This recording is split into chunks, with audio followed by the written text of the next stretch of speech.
A domestic violence victim doesn't know if or when they'll see their attacker again. Now there's a new plan to add an extra layer of security right outside their door. Eyewitness News reporter Holly Stouffer shows us what's being done.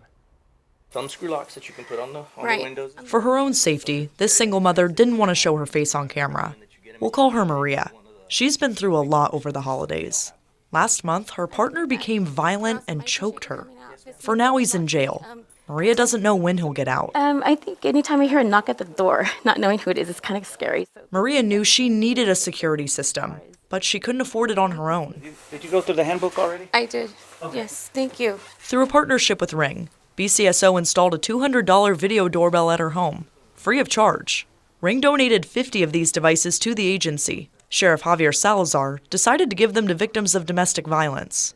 He says even though violent crime is down across unincorporated Bexar County, family violence-related homicides are on the rise. We can't explain why, but it's certainly something that we have to put a stop to, and this is just another way for us to be able to offer that added layer of security. There it goes. Beautiful. Maria feels relief the moment the doorbell goes off. This is my home where I'm raising my children, so it's definitely a peace of mind. Now she can focus on moving forward, rather than worrying over who's at the door. This right here is going to give me some liberty again. I'm not going to have that sense of uncertainty. Holly Stouffer, KENS 5 Eyewitness News.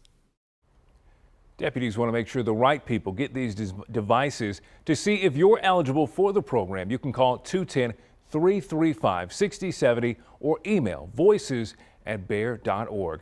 They also do free home security surveys where a deputy will go to your house and identify ways you can make it safer.